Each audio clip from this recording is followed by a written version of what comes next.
But let's say a lot of these satellites become autonomous, right? They've implemented Scout space systems. They're autonomous and they are avoiding all these collisions. What kind of impact does that have on the space industry? And of course, how does that impact the jobs that are dependent on the space industry?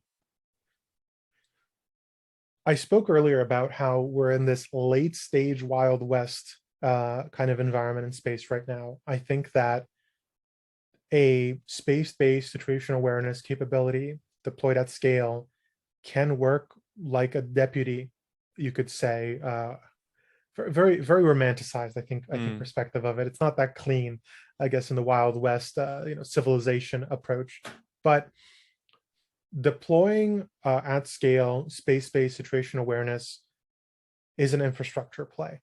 Every satellite being able to know what's going on around them is something that can be implemented in more precise, more complex maneuvers done more often. And in operating a orbital manufacturing, orbital civilization, orbital manufacturing reliant and orbital operations predicated society is something that you need additional validation and verification than when you have just individual disparate sensors or antennas just zooting around by themselves.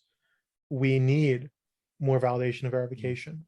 And anything that we can do to build out the space segment is going to require more oversight. And Scout vision systems and Scout systems are not necessarily built to be oversight systems. However, as an example, I need to wear glasses whenever I'm driving. I cannot go out on the road legally without wearing my glasses because I cannot see things like, well, I can see a person crossing the street, but I cannot see very reliably, what the speed limit's supposed to be or what the signs are pointing to. Why are satellites still doing that in 2021? Well, because it's hard. It's hard to, the glasses are expensive and they're difficult to kind of connect to the brain. Sure, but in 5-10 years, that verification and validation phase should be over. We're speaking to a lot of different groups that are moving forward right now on space logistics, space kind of ecosystem building, manufacturing, and complex operations between different space objects and space systems. We're looking to make those more mature and build up a framework that they can use and help them build up their own frameworks that other people can then use to create an in-space economy. Space right now exports one thing and one thing only: data. That data can be, data downlinked or back and forth for the internet. It can be TV, it can be scientific data, but that's the only thing that currently we're actually doing.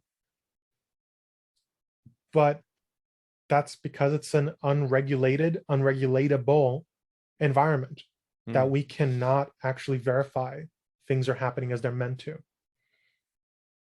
I don't want to get into the adversarial geopolitical angle of it, but that's a consideration that people are concerned about, that space is not just congested, but contested. And so there's no truth beyond what we can see. And what we can see is barely anything sometimes. So a society that has that baseline level of transparency is one that can work. So while we see our role in space operations, space maturation, space infrastructure deployment and actualization is in kind of provide, we're selling glasses, we're providing that local awareness ability for anyone and for everyone. We can be those that are facilitating things, like you're connected back to SpaceX, Tesla selling batteries at large and building out their early stage systems that can be used as electric cars, but they're kind of, I wouldn't call them boutique, but which are just a new approach to things that eventually becomes normalized to provide aggregated data. But in the end, enabling a new perspective on spaceflight and enabling a new level of transparency for spaceflight is what we're working towards. And that will, I think, really change things like how we do space operations, what data sources we rely on to conduct space operations, how easy it is to automate them reliably and safely, and what vectors we pursue for things like verification and validation of stuff like operations, sure, like I mentioned, but also things like failure analysis and anomaly verification and characterization, even in the geopolitical perspective.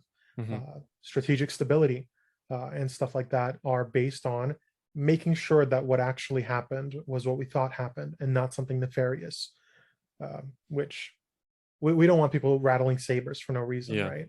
Yeah.